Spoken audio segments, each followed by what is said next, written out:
안녕하세요. 책 속의 밑줄입니다. 오늘은 미디어 분야의 고전, 마셜 맥루언의 미디어의 이해를 다뤄보도록 하겠습니다.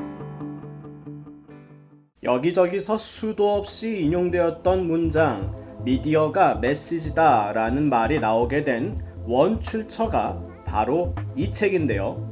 하지만 정작 이 말의 본질적인 의미조차 모른 채 인용하는 경우도 허다했다고 하죠. 그래서 준비했습니다. 책 속의 문장들을 하나씩 꺼내보면서 맥루언이 진짜 말하고자 했던 미디어의 이해는 무엇인지 한번 살펴보도록 하겠습니다. 일단 맥루언에 대해 잠시 알아보고 가시죠. 맥루언이 미디어 연구에서 끊임없이 회자되는 이유는 미디어 연구의 선구자라서가 아닙니다. 사실 고전적인 철학 분과에서도 미디어는 관심의 대상이었는데요. 미디어라고 하니까 자꾸 TV, 스마트폰 같은 걸 떠올리시는데 그런 걸 모두 포함해서 매개하는 모든 성질의 것, 즉 매개체 혹은 매체라고 이름하는 대상에 대해서 철학자들은 관심을 가졌습니다. 이를테면 여러분이 잘 아시는 아리스토텔레스 그리고 헤겔, 이들 모두 매체에 대한 단상을 남긴 적이 있는데요. 정확히는 매체와 관련한 인식론 그리고 감각론이 그들의 관심이었습니다. 심지어 우리가 흔히 사용하는 미디어라는 말의 어원인 그리스어 메탁스도 사실은 아리스토텔레스의 언급에서 유래한 것이죠. 하지만 이들의 매체 이해는 인지를 위한 필요 조건 혹은 비활성의 실체, 항상 분해되는 중간자로 파악할 뿐 매체 자체에 대해서는 다루지 않았습니다. 그런데 인간의 감각기관이 외제화되는 기술혁신의 시대가 도래하자 매체에 대한 이해도 변화하게 되었는데요. 바로 여기서 맥루언은 앞선 매체 이해와는 다른 접근을 시도합니다. 맥루언은 매체 자체가 가지는 힘과 영향에 주목했는데요. 서두에 말씀드린 미디어가 메시지다 라는 말도 사실은 이런 맥락에서 나온 문장입니다. 아시다시피 현대사회는 다매체 다채널 시대인데요. 그러다 보니 이젠 맥루언이 힘주어 말했던 미디어 자체의 힘과 영향에 주목할 수밖에 없습니다. 한편 여러분이 얼마나 맥루언이 쓴 미디어의 이해라는 책의 내용을 이해하고 있는지 그 여부는 중요하지 않습니다. 왜냐하면 이미 여러분은 다매체 사회 속에서 각 미디어들의 영향력을 실감하며 살고 있기 때문이죠. 그래서 오늘 준비한 문장들을 함께 살펴볼 때도 우리의 미디어 경험들을 이렇게 문장으로 풀어낼 수도 있구나, 이 정도로 생각하시면 좋을 것 같습니다. 자, 그럼 지금부터 맥루언의 생각을 파악할 수 있는 문장들을 하나씩 가져와 살펴보도록 하겠습니다.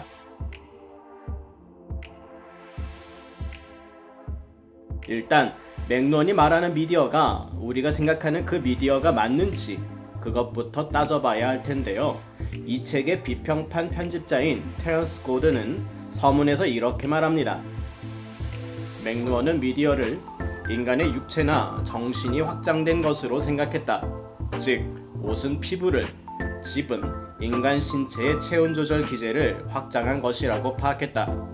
말 한 장, 자전거, 그리고 자동차는 모두 인간의 발을 확장한 것들이다. 어떤 미디어 혹은 기술이든 그것은 인간의 확장물 중 하나로 볼 수 있다. 매개하는 모든 것들, 다시 말해 매개 역할을 수행하면서 동시에 감각을 확장시키는 모든 걸 맥루언은 미디어라고 보았습니다. 그래서 옷도 집도 일종의 미디어라고 파악한 것이죠. 어떻게 보면 지나치리만치 미디어의 개념을 넓게 상정하고 있는데요. 덕분에 인간 감각의 확장은 물론 사회적 변화까지 포착할 수 있었던 게 아닌가 생각합니다.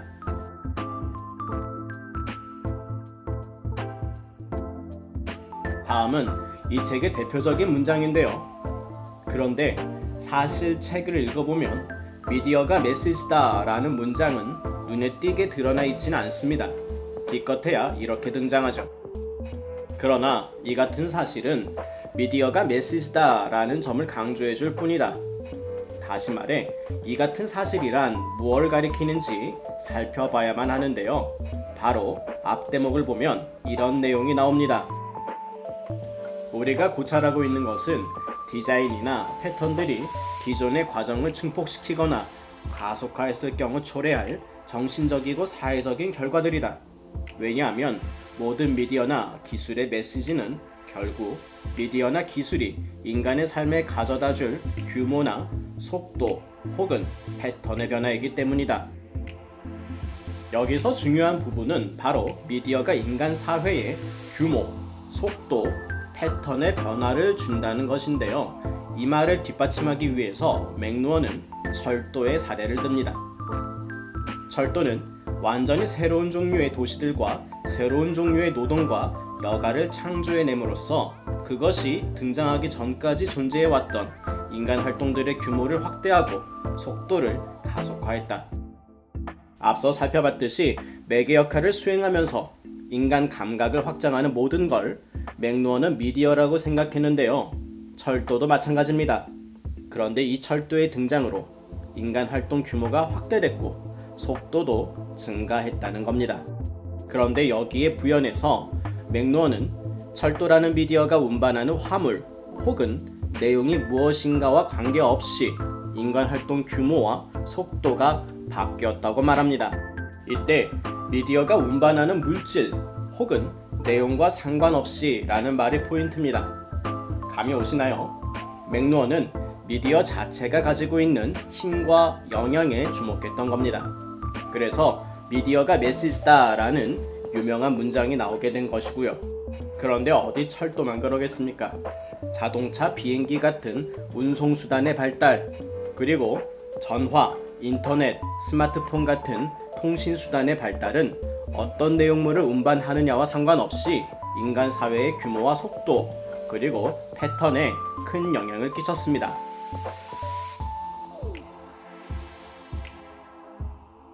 한편 맥루어는 본인이 생각하는 미디어 이해를 바탕으로 몇 가지 분류를 하기도 했는데요.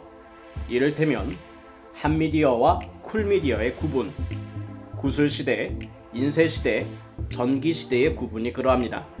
부연하자면 참여 가능성의 개방적인 미디어는 쿨미디어, 폐쇄적인 미디어는 핫미디어로 보았는데요.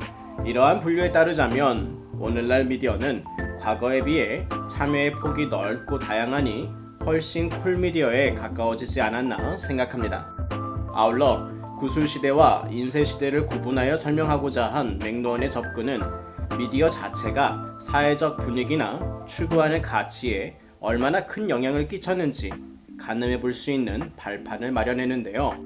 구체적으로 맥루어에 따르면 구술문화는 개인의 성향이 동질화되지 않은 사회이면서 동시에 공동체적 특징이 도드라진 사회로 정서와 감정이 유효한 사회였던 데 반해 문자문화는 동시대 확산이 용이한 매체 특성의 영향을 받아 동질화된 개인들이 등장하기 시작하고 사회 규모가 방대해짐에 따라 세분화, 분절화 과정이 잇따른 사회라 할 수 있습니다.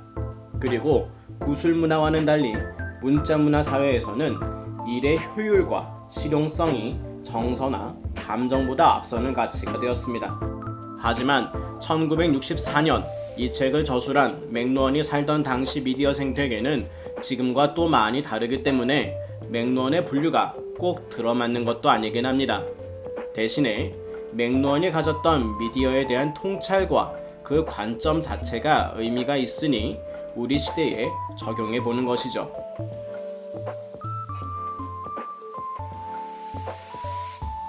좀 더 부연하자면 맥루어의 매체론에서 가장 중요한 것은 지엽적인 미디어 분류가 아니라 미디어에 따른 감각 비율과 인지 방식에 끼치는 영향입니다.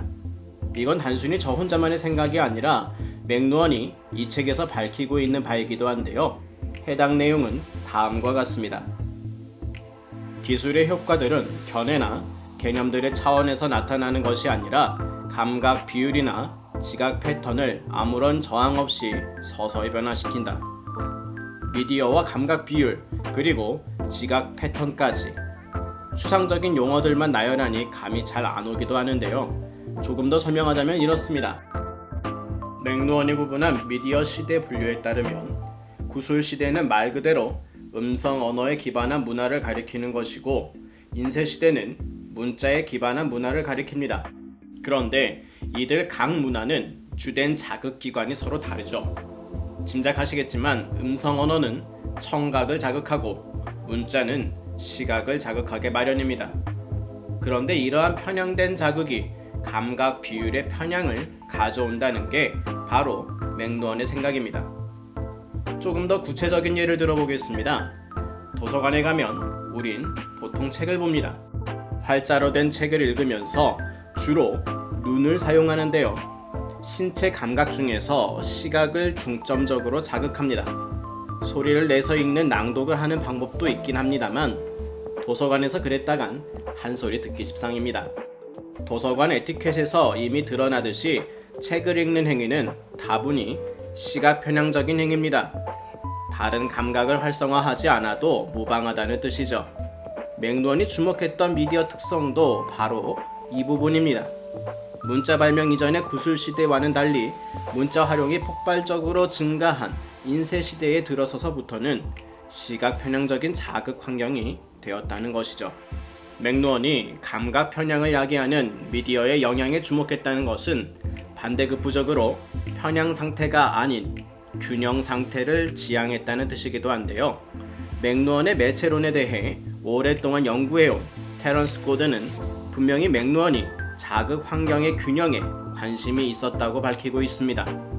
그럼 잠시 테런스 고든의 언급을 가져와 보겠습니다. 맥루언의 미디어 이론은 간단히 설명하면 미디어에 대한 균형 이론이다. 세분화, 전문화에 대한 폐해로 파괴된 미디어에 대한 균형 잡힌 접근을 전기시대의 도전에 맞춰 다시금 탐색하려는 것이 그가 이 책을 쓴 목표이기도 하다.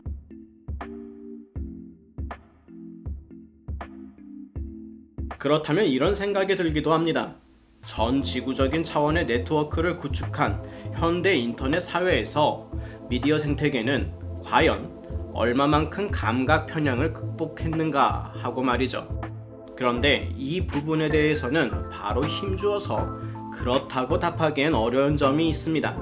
왜냐하면 분명히 20세기에 비해 보다 발달한 인터넷 네트워크 구축, 컨버전스 스마트 기기의 출현 등이 전기 시대의 도래를 이끌어온 것처럼 보이지만 실상은 여전히 문자 문화의 속성들이 사회 곳곳에 지속되고 있기 때문이죠. 다시 말해 전기 시대가 완벽하게 도래했다고 확언하기엔 여전히 문자 문화의 영향이 막강하다는 것이고 또한 감각 편향을 극복할 정도로 다감각 매체 환경을 구축하기에는 아직 전기 시대가 무르익지 않았다는 점에서 그러합니다. 좀 더 부연하자면 오늘날 사회는 문자 문화의 대표적 특징인 텍스트 훈련에 기반한 엘리트층이 여전히 기득권을 누리고 이를 기준으로 사회를 계층화시키고 있다는 점인데요. 다매체 다채널의 발달, 소셜미디어의 발달로 사회 전방위적으로 권위주의의 균열을 내고 있긴 하지만 여전히 저항이 거셉니다. 그뿐만 아니라 문자문화 사회에서 기득권을 누린 엘리트층이 전기시대에 들어서도 급변하는 매체 환경에 쉽게 적응하는 우월한 입지를 구축함으로써 문자문화의 속성이 소멸되기보다는 지속되는 경향을 야기하기도 했습니다. 사실상 겉으로 보이는 미디어 생태계는 전기시대로 한껏 들어섰지만 문화적인 속성은 문자문화적인 계층화 속성이 끈질기게 버티고 있다는 것이죠. 물론 지금보다 미디어의 속도가 더욱 빨라지고 규모가 방대해진다면 또 패턴 자체가 판이하게 달라진다면 어떨지 모르겠습니다. 요즘 각광을 받고 있는 메타버스 플랫폼이 실생활에 완벽하게 구현되는 시점에서는 계층화의 역전 그리고 사회 통합의 구현이 지금보다는 가깝게 다가올지도 모르죠. 여하튼 맥루언이 이론상으로 내다보았던 전기시대의 도래는 아직인 것 같습니다. 맥루언의 예측이 틀렸다고 단정하고 싶지 않은 저의 바람인지도 모르겠습니다만 실제로 미디어 환경은 갈수록 속도를 높이고 규모를 키우며 패턴 자체를 뒤바꾸는 방향으로 움직이고 있으니 좀 더 지켜볼 필요가 있지 않나 생각합니다. 자, 이렇게 맥루언의 미디어의 이해 속에 담긴 문장들을 가져와 함께 살펴봤는데요. 조금이나마 여러분에게 도움이 되었으면 좋겠습니다. 어디까지나 책 전체를 다루기보다는 제 주관에 따라 다룬 내용들이기 때문에 미흡한 면이 있는데요. 가능하다면 직접 책을 읽어보시면서 맥루언의 생각을 따라가 보시기를 추천드립니다. 그럼 저는 이쯤에서 인사드리도록 하겠습니다. 구독과 좋아요 부탁드리고요. 책 속의 밑줄은 다음에 다시 좋은 책과 문장들로 찾아뵙도록 하겠습니다. 감사합니다.